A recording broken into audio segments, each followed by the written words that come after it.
Le chiffre d'affaires, Emmanuel, eh bien, c'est quasiment Noël, il faut le dire aujourd'hui, parce que Emmanuel a reçu non pas le catalogue de la Redoute, mais les 650 pages du rapport annuel de la Cour des comptes, qui est donc tombé hier et que vous avez déjà tout lu. C'est ça, exactement. Alors, je suis un peu déçu. C'est un peu comme Charles, vous savez, après un match du PSG, vous regardez 90 Non, non. minutes, il y a quelques moments d'exception. Les rapports de la Jamais Cour des déçu. comptes, d'habitude, c'est pareil, c'est 700 pages. Mais vous avez toujours quelques moments un peu incroyables, de l'argent public surprises. gaspillé de façon totalement délirante. Eh bien non, la Cour des comptes, cette année, nous produit un rapport extrêmement sérieux. Elle change un peu son optique, d'ailleurs. C'est plus un petit peu tous les débordements un peu incroyables. C'est vraiment, on fait le bilan de 2 ans de gestion de la pandémie. Et donc, la Cour distribue d'abord les bons points, reconnaît que certaines administrations qui n'étaient pas préparées à affronter une crise d'une telle ampleur, eh bien, ont su s'adapter quand même et prendre dans l'urgence des mesures qui ont permis de préserver les services publics et la vie économique. Satisfecit particulier pour eux. L'administration pénitentiaire et la protection judiciaire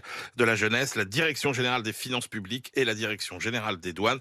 Félicitations aussi à tous les transporteurs en commun. Mais la Cour des comptes, elle émet aussi des critiques. Oui, elle dit par exemple que le soutien apporté aux étudiants a été trop tardif. La crise a révélé la précarité de certaines catégories d'étudiants, notamment non boursiers, qui étaient jusqu'alors insuffisamment identifiés. Faute de ciblage assez précis, les aides ont sans doute été aussi surcalibrées et les contrôles sur la bonne utilisation des milliards d'aides engagées par l'État insuffisants. 190 milliards au total dépensés par l'État. Et là, la Cour des comptes pointe notamment le plan Un jeune, une solution, ou bien les aides allouées aux fédérations et clubs sportifs.